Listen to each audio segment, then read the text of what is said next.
Dans ma précédente vidéo, j'ai parlé des disputes et de comment faire pour mieux vivre les disputes. Et j'ai parlé du fait qu'on n'a pas besoin de forcément tout régler tout de suite. On peut faire une pause, attendre un peu que ça se calme et revenir se parler. Et donc dans cette vidéo, je veux parler justement de ce moment de pause où vous vous dites ok là on va trop loin, on n'arrive pas du tout à se parler, ça sert à rien ce qu'on fait, stop. Et chacun part de son côté. Et qu'est-ce qu'on fait quand chacun part de son côté? Alors vous avez probablement déjà des stratégies ou des choses que vous faites en général pour vous changer les idées, etc.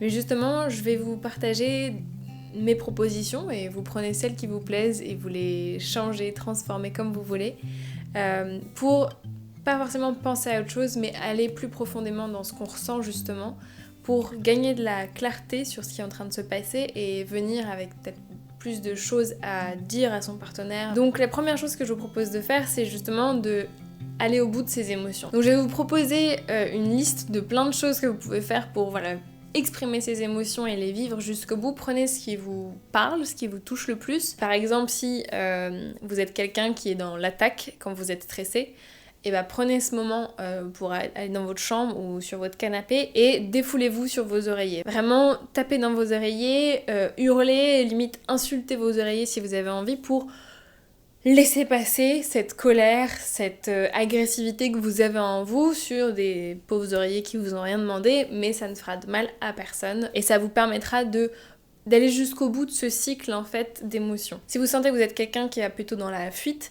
et qui s'en va des situations stressantes, faire un jogging ça peut être une super idée pour justement aller au bout de cette émotion, vraiment la vivre complètement. Autre chose, ça peut être même si vous n'êtes pas un artiste, même si vous ne dessinez pas ou ne peignez pas de façon régulière, de prendre une grande feuille de papier, les stylos de votre petite sœur ou de la peinture si vous en avez, et laisser s'exprimer ce que vous avez à vous exprimer. Peu importe ce que c'est, ça n'a pas besoin d'avoir de sens, ça peut en avoir si vous voulez. Et le fait de faire quelque chose concret que vous pouvez ensuite regarder, ça peut être très satisfaisant et ça peut vous éclairer. Ça peut aussi passer par les mots, donc écrire une lettre à cette personne par exemple, que vous ferez peut-être même pas lire, et il n'y a peut-être pas besoin justement qu'elle soit lue par l'autre, mais c'est pour que vous puissiez vous lâcher et dire tout ce que vous avez à dire, exprimer ses émotions. Et ça peut aussi passer par le mouvement, donc le jogging ça en fait partie bien sûr, mais mettez de la musique et dansez, vous voyez, vous pouvez vraiment exprimer avec votre corps toute cette énergie que vous avez en vous, et ça fait vraiment du bien en fait. Très souvent on est trop dans la tête, alors que les émotions c'est dans le corps et ça bouillonne, et si on les laisse pas s'exprimer en bougeant, en faisant du bruit, etc., elles restent coincées à l'intérieur en fait. Très souvent on est très nombreux à avoir mal à la gorge, on sent l'émotion qui arrive jusqu'ici et là ça serre, ça coince, on n'arrive pas à la sortir, et justement prenez un moment où vous êtes tout seul chez vous pour hurler dans votre oreiller, pour taper du poing, pour bouger. Il faut la vivre cette émotion de colère ou cette émotion de tristesse. Mais je vous invite à pas en rester là. Le problème du fait d'aller jusqu'au bout de cette émotion, c'est que vous pouvez aussi être un peu dans une sorte de cycle où vous continuez à vous répéter toutes ces choses hyper agaçantes sur votre partenaire. Donc ce que je vous conseille vraiment, c'est de vous concentrer que sur vos sensations corporelles, de ressentir la chaleur, la contraction, la tension, et de vivre ça en fait. Et ça normalement vous verrez un pic et ça va redescendre et vous allez être calmé. Et puis de toute façon, si vous êtes en train de taper vos oreillers, vous pouvez pas taper vos oreillers pendant 1000 ans, hein. Il y a un moment où vous êtes fatigué et ça redescend. Et à ce moment-là, je vous propose de vous poser cette question: qu'est-ce qu'il y a en dessous de ça? Qu'est-ce qu'il y a en dessous de la colère? Et essayez de voir un peu plus profondément. Qu'est-ce qu'il y a en dessous de ce que vous étiez en train de ressentir? Si vous aviez une boule dans la gorge, une boule dans le ventre, qu'est-ce qu'il y a en dessous de la boule dans le ventre? Qu'est-ce qu'il y a en dessous de ces larmes que je fais couler? Et vous allez probablement découvrir autre chose. Souvent, si on est dans de la colère, en dessous va y avoir de la tristesse. Potentiellement l'inverse, si on est dans de la tristesse, en dessous il peut y avoir de la colère. Et de continuer et de faire plusieurs couches comme ça, parce que potentiellement au bout d'un moment vous verrez des choses aussi positives. En fait, tout est possible dans les émotions, elles sont tellement changeantes et il y a tellement de choses différentes à l'intérieur de nous. Personnellement, j'ai fait cet exercice une fois et en dessous, qu'est-ce qu'il y avait? Il y avait de la colère, ensuite il y avait de la tristesse, il y avait de la déception, et en dessous de tout ça il y avait de l'amour.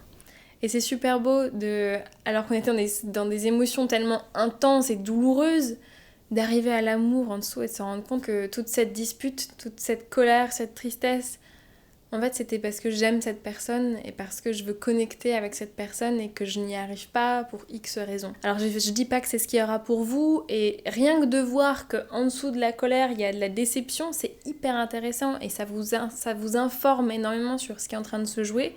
Et quand vous irez retrouver votre partenaire, vous pourrez du coup partager ça avec lui ou elle, et ça rendra la conversation beaucoup plus riche. Donc une fois que vous avez l'impression que vous êtes vraiment allé au bout de toutes ces émotions différentes, ces différentes couches, après je vous propose de faire un moment de douceur pour vous nourrir, parce que c'est hyper intense en fait de vivre des émotions comme ça.